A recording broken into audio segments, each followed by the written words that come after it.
Hold two copper wires near each other, not touching, just close. Run an alternating current through the first wire. The second wire, completely disconnected, lights a bulb. How does the energy cross empty space? What's in the gap between them? Is something flowing through the air? If nothing physically touches, how does the second wire know the first one has current flowing through it? Everyone says magnetic field or electromagnetic induction. Fine, but that's just a name. What is a field? What's the mechanism? The answer reveals something invisible threading through all of space, something I could see in my mind, perfectly clear, while others fumbled with equations. The reason has nothing to do with mysterious forces. It's about what space itself is doing when charges move. Magnetic induction. Everyone says it. Teachers write it on blackboards. Engineers design transformers with it. But ask them what it means, really means, and watch them repeat the same empty circle. The field induces a current. What's a field? Something that induces current. You see the problem. I could see the lines, the patterns. In my mind, absolutely vivid. While others memorized Maxwell's equations, I watched the field breathe and pulse around conductors. They treated mathematics as the reality. I treated reality as the reality and mathematics as the language describing it. But what are these lines? What's actually there in the space between the wires? Start simple. Take a single electron sitting still. It has an electric field, invisible but real, radiating outward in all directions. Like ripples in a pond, except these ripples are in space itself. Any charged particle nearby feels a push or pull from this field. That's the electric force. Now move that electron. Suddenly the field has to update, rearrange itself to match the new position. But here's the thing. Information can't travel instantly. Einstein's limit, nothing, not even field updates, travels faster than light. So when you move the electron, you create a kink in the field, a disturbance that propagates outward at light speed. This disturbance, this ripple of changing electric field moving through space, this is what we call the magnetic field. It's not separate from the electric field. It's the same field in motion, seen from a different angle. Move charges, you get magnetism. Always. That's the connection they don't tell you clearly enough. Now picture alternating current in a wire. The electrons aren't flowing steadily in one direction. They're jiggling back and forth, oscillating 60 times per second in your wall outlet, maybe thousands or millions of times per second in my coils. Each oscillation makes the electric field around the wire pulse, expand, collapse, reverse direction, expand again. I could see it breathing. In my mind, perfectly clear. While others stared at circuit diagrams, I watched the field dance around the conductor, pulsing in rhythm with the current. These field lines extend outward into space, cutting through the air, through the table, through another wire sitting nearby. That second wire sits in this pulsing, changing field. And here's what should make you stop and think. The field doesn't induce anything. That word makes it sound like some mysterious process is happening. No, the field is electric force. It's the same force that makes lightning jump and holds atoms together. Electrons in that second wire feel this force directly pushing them, making them move. But wait, how does that work? The field came from electrons in the first wire. How can it push electrons in the second wire? They're not connected. There's empty space between them. Yes. And that's the revelation. The field is real. Not a mathematical convenience. Not a visualization trick. Real. It carries energy. It carries momentum. It even exerts pressure. You can measure these things. Faraday understood this instinctively. He scattered iron filings near a piezoelectric magnet and watched them align in curves, tracing the field lines. To him, those patterns weren't metaphors. They showed something actually present in space. I went further. The field is the primary thing. The wires are just tools to shape it, to concentrate it, to make it dance in useful patterns. Well, not exactly primary. The field comes from charges, from electrons and protons. But once you create the field, once you set it moving, it's real on its own terms. It can exist without the charges that made it. That's what light is, a self-propagating electromagnetic field that broke free, which means the energy isn't in the wires. This was my revelation, the insight that changed everything for me. The energy is in the field, in the space between and around the conductors. Calculate the energy density in an electromagnetic field. It goes as E squared plus B squared, the electric field strength squared plus the magnetic field strength squared. The stronger the field, the more energy packed into that region of empty space. And I mean packed.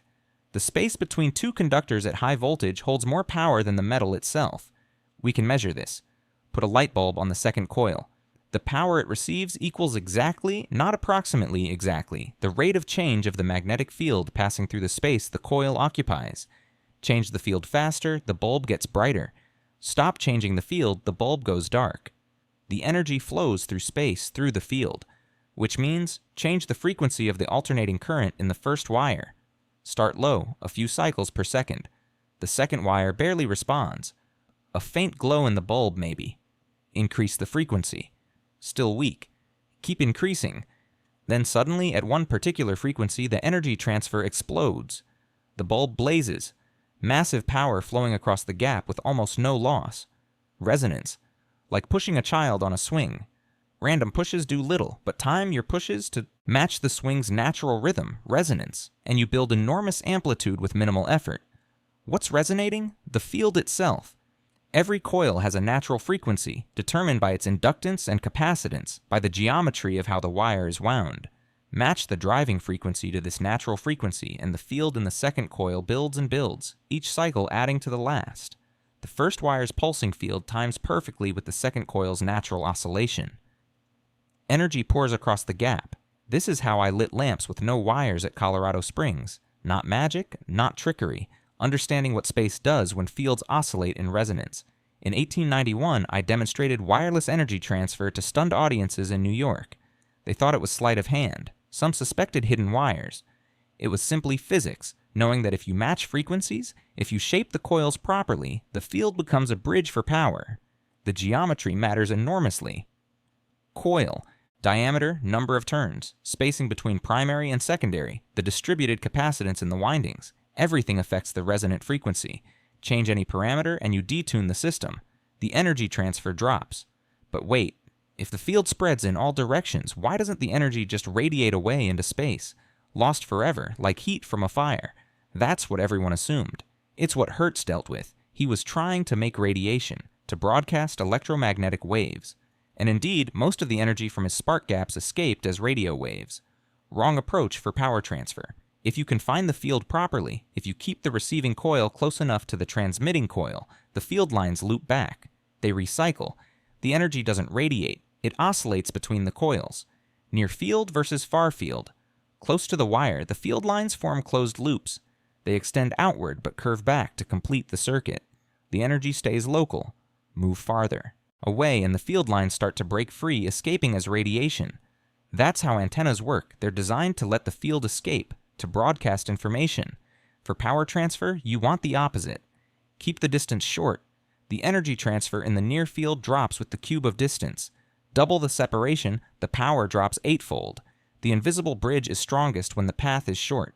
So what is a field really? We started with energy jumping between wires, as if something leaps across. Now we see energy never jumps. It flows through the field, which was there all along, waiting. The field is space itself in a modified state. When you move a charge, you disturb space. The disturbance propagates outward at light speed. Other charges feel this disturbance and respond. The field is the medium of this interaction. Space is not empty. It's not a void, not nothing. It's a vast ocean of potential, ready to carry fields, ready to transmit forces between distant charges. Not quite an ocean. Oceans have water molecules as the medium. Space has what? We don't know. Not really? Quantum field theory tells us about zero-point energy, virtual particles popping in and out of existence, fluctuations even in perfect vacuum. The vacuum itself seethes with activity at the smallest scales. There's even proof of this. The Casimir effect. Place two uncharged metal plates very close together in perfect vacuum. They attract. Why? Because the quantum field fluctuations between the plates differ from the fluctuations outside. The imbalance creates a tiny but measurable force. From empty space, the field is woven into the fabric of reality itself.